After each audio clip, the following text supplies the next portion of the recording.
Hey everyone, Dan here. Hey, I hope you're having a great day today. And I hope you've had a chance to watch those new tips I've been sending out. Those tips were never seen before by the general public. I just recently released those, so I hope you're enjoying those. And if you missed any of those tips, if you look up probably at the top of this website, somewhere on here there'll be a link so that you can see those.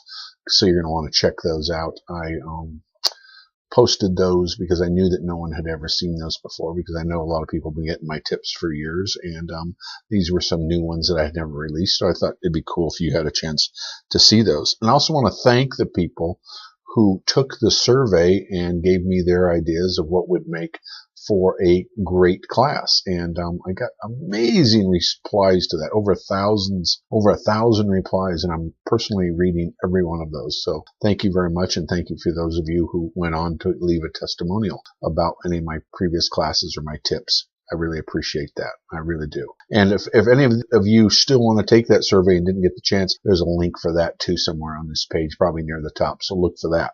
Okay? Anyway, what I want to do right now is I want to tell you a story about an artist I know. And in addition to that, during this story, I'm going to give you maybe 3, 4, 5 really good tips, because it's going to kind of work into this story. So watch for those tips, and I'll try to alert you to it when a tip comes out. Okay? So anyway, let's go on with this story. This is a story about a guy who was like a regular kind of guy, loved painting, and he took up painting because his wife was an artist, and it looked fun to him. So he decided to take it up, and he painted a few good paintings. And after 3, 4, 5 years, couple years, I don't know, I don't remember the story that well, he started getting some recognition for his paintings from his family and all that. But you know how that is. You can't really trust what your spouse says or what your parents say or your kids. So he was a little bit leery about trusting that, and he felt like he was making progress, but he still felt like he was an amateur painter, and he wanted to get better and kind of maybe even someday get to the point where he's kind of accepted within the art community as being an artist, and he kind of was looking for that significance that I think people are looking for. He was getting to that point in his life where he would like to kind of leave his mark on the world, And it wasn't really necessarily trying to become the next great painter or anything like that. Just wanted to feel like he was leaving something behind that was kind of part of him. And at this point, he was really tired of making kind of like amateurish paintings and paintings that would sometimes be really, really nice or have really nice areas, but then he'd have areas that look dirty or the painting looked dull. He couldn't get clean color, so it just kind of worked against the whole painting. And there might be really nice parts to the painting, but when you looked at the painting as a whole, it was kind of not really successful because of these bad areas, right? And here's the first tip. Most people don't realize that in the early stages of painting, if you're starting to get areas that look dirty, oftentimes it's either one of two things usually. Either you're using the wrong color temperature, you're using cool where it should be warm, or warm where it should be cool, particularly in the whites, it's where it's most obvious. Or you are like mixing too many colors. Like you should try to do your mixing with as few different colors as possible, like just 2 colors plus white, if you can, or 3. But if you get into 5 and 6 colors, they're going to start working against each other, and you'll start ending up with dirty looking paintings. Anyway, that's the tip for that. So anyway, this guy I know, he went through and he started reading books and taking classes, and he kind of did everything that everyone told him to do, He did workshops, classes, and he'd get better, but he wouldn't get better very fast. And he started to kind of feel frustrated about that because he would see other people that seemingly got it, and they were, no smarter than this guy, or at least he didn't think so. And he just couldn't understand why he wasn't getting it. And he just became more and more frustrated with the whole thing as he went through. And he just felt like it was taking him too long to get good at it. And he really, this is the thing he wanted to do. This is how he wanted to leave his mark. So he was really starting to feel frustrated about this whole process. There would be times when he would get so frustrated, he'd actually just quit painting and say, all right, I'm just never going to get this. And he'd quit painting. And, after like 2, 3 weeks or a month, then he would want to come back because he just loved it so much, and painting, you're an artist like I'm an artist. So we understand that it's just like magical thing that when you're painting, you like get into this zone and you tune everything out. It's sort of like being on vacation at a beach. Anyway, so he was frustrated, and he would start paintings and get stuck and restart them and scrape off and restart them. and wasn't getting better, and he just felt frustrated by the whole thing, and he felt like when he made improvements, it was just these little things, and he didn't feel like he would get to the place where he would get to like where people would admire his paintings, and strangers would be willing to buy his paintings, and it wasn't even into having the paintings be purchased that much as he just wanted to get that level of quality out of his artwork instead of making his paintings that looked so amateurish all the time. All right, well, here's another tip for you on that same note. Whenever you are working on a painting and you get stuck and you quit working on it, and then you say, oh, I'm going to scrape off and come back and work on it again, most times you're just going to get stuck in that same spot, okay? Because you don't know how to proceed beyond that point, right? It's just you've got some sort of a block, or you just reached the barrier of what you know about painting for that point. And a lot of times if you scrape off or start over, it's not going to do any good because you don't know what to do to go beyond that point. So the solution is to set it aside, go look at art that is similar, right? Paintings that are kind of like that, and see how they solve the problem. And then come back and you apply what you see in their paintings to fix your painting. It's so much better than starting over. And really, and not to mention a lot more efficient. Right? Another thing is too, you can just ask a friend or a teacher that you really trust, say, well, why isn't this looking like this, like I want it to look? And they'll work with you and hopefully let you know. Sometimes that's always not reliable, so looking at pictures of paintings that you like would probably be your first choice. All right, so that's the next tip. So anyway, this guy, he finally made this life-changing painting discovery.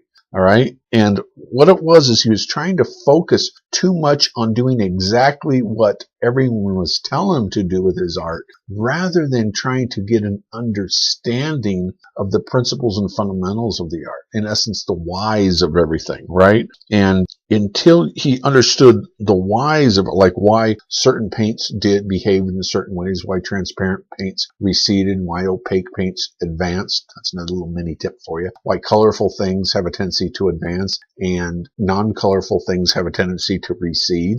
And he just didn't understand all that. So when he would go and paint opaque paintings in the background and wanted his painting to have depth to it, it would have a tendency not to do that because it didn't understand those principles, how opaque advances instead of recedes. So anyway, so what he started to do was really start to think about why things happened. And not only did he start thinking about them, he started to ask questions from people that he knew in that direction, instead of basically just standing in front of his canvas thinking that it was just going to all come to him, like he was going to be infused by the painting gods with how to do it. And that was the next huge step for this guy. So rather than just blindly taking a green apple and having someone tell you, well, the shadow on that green apple needs to be olive green colored in that painting, he would begin to say, well, why is that it needs to be olive green? Why not blue? Why not the complement of green?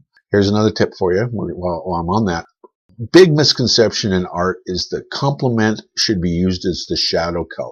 Huge, big problem about that. And I don't know where that came from. I think it's more of a stylized thing than the way that light actually behaves, because really the light rarely behaves like that. In fact, shadow color comes from the original light source bouncing off of everything else around the subject, bouncing back into the painting. So shadow color has more to do with the actual color of the object and the light as it bounces off other things. So for example, if you had an egg there, which is white, this is the easiest, and a red fabric around it, the shadow color is going to be red because it's going to bounce off the red and hit in the shadows. I mean, it's really literally that simple. So if you want to know what shadow color is, just look and see what else is around it and pay attention to the light, and mostly pay attention to what it is itself. Like an orange, no matter what you do to that orange, it's never going to have a blue shadow because it is orange to begin with.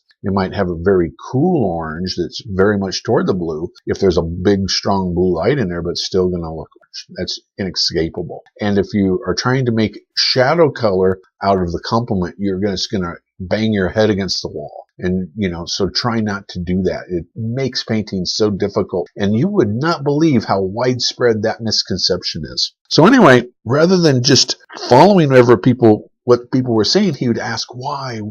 Just like a little kid. Why, mommy? Why? And that's kind of what I think this guy went through. He's just really was asking everyone, why do you do that? Why do you do that? Then fortunately, he was fortunate enough to study with David Leffel, which was one of the first teachers he ever had that started to explain kind of the whys of everything, right? And then he kind of became addicted to the whys, and he just could not deal with painting without knowing why something happens or why light behaves a certain way. So then he started studying that and all those kinds of things as well to really get an understanding of it all.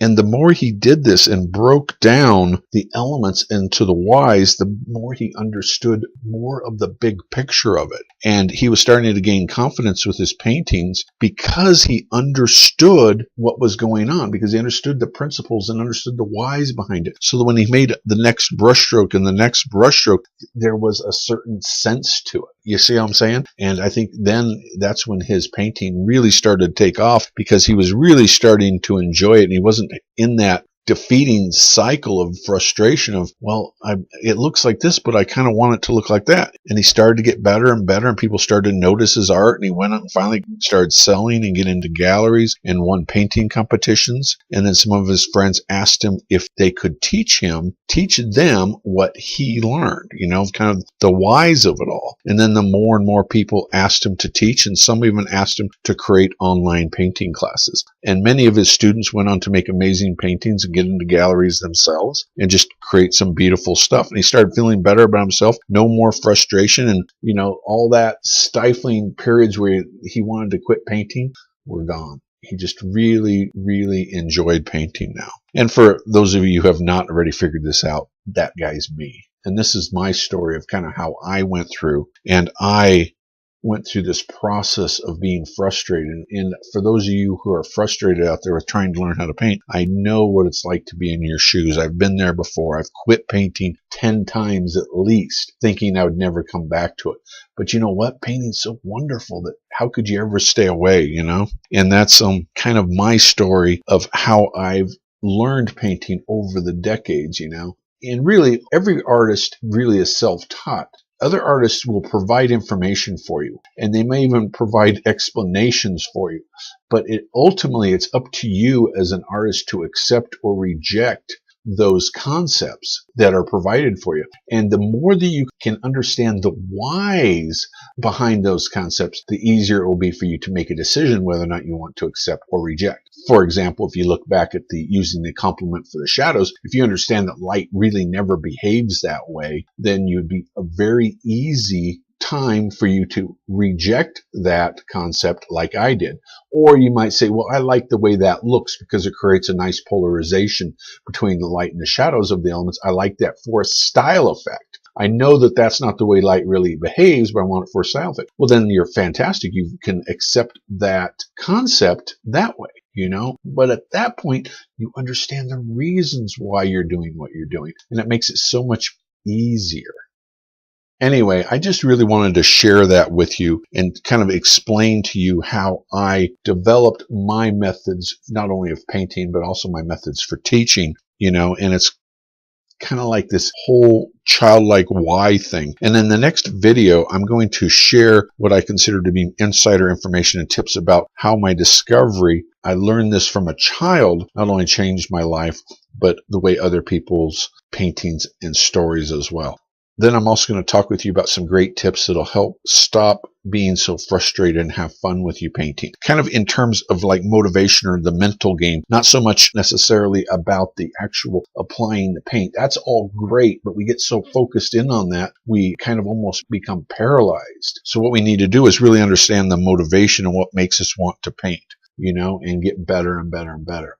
So what I would like to know from you is, if you don't mind, leave a comment. Let me know what kind of frustrations you've had in the past. Maybe you haven't had this story and you were lucky enough to find a great instructor right away that just taught you everything and didn't have to figure anything out for yourself. That would be great. I'd even love to hear about that too. But others that have gone through that similar kind of experience where they just felt like they weren't getting it, like they were stupid or something. That's what I felt. I felt like I was stupid or something. I wasn't ever going to get it, but I knew I was smart. I'd been been to school, done all sorts of things. I just couldn't figure out why I wasn't getting it. So I'd love to hear your comments, and I'll have another video out coming in the next couple days, and I think you're really going to like that video. So leave me a comment, please, and let me know what kind of frustrations you've had with your whole process in painting, or just any comment about anything, about the videos, about the tips I just left. I'd love to hear from you. All right? Thanks. Have a great day.